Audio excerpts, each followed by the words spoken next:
Ішкі істер министрлігінде дәстүрлі түрде өткізілетін серт республикалық детективтік шығармалар байқауының қорытындысы шығарылды. Жеңімпаздардың туындылары жинақталған жаңа кітаптардың да тұсауы кесілді.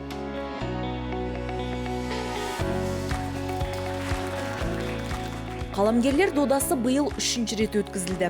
Жарысқа өз шығармаларын республиканың әр аймағынан журналистер, жазушылар, әдебиетшілер жолдаған болатын.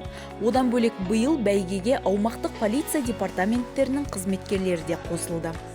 Заң мен тәртіп және полиция тақырыбында осындай қызығушылық бізді қуантады.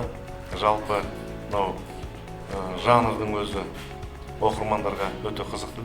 Жалпы осындай керемет туындылар кең аудиторияға жетуі тиіс деп есептейміз. Байқау қорытындысы бойынша Атырау облысы полиция департаментінің баспасөз хатшысы Мейірім Ердәулет үздік шығарма номинациясымен, Түркістан облысынан келген Сейдулла Садықов қарымды қаламгер номинациясымен марапатталды. Сонымен қатар кітап беттерін тиісті картиналармен әрлеген Динара Баржаксина алғысқа ие болды.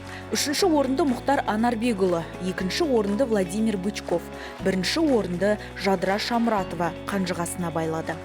Одан бөлек бұл күні біздің полиция фото байқауының жүлдегерлеріне марапаттар табысталды.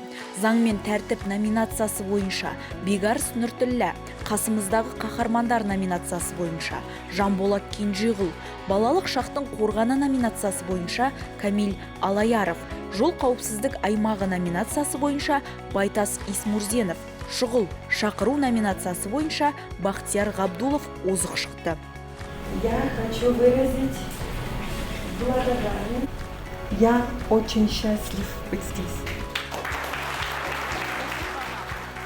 Ішкі істер министрлігінің бастамасымен өткізілген бұл байқаулар әдебиет пен мәдениетті дамытуға, азаматтардың құқықтық санасын арттырып, құқық қорғау органдары қызметімен жақынырақ таныстыруға бағытталған.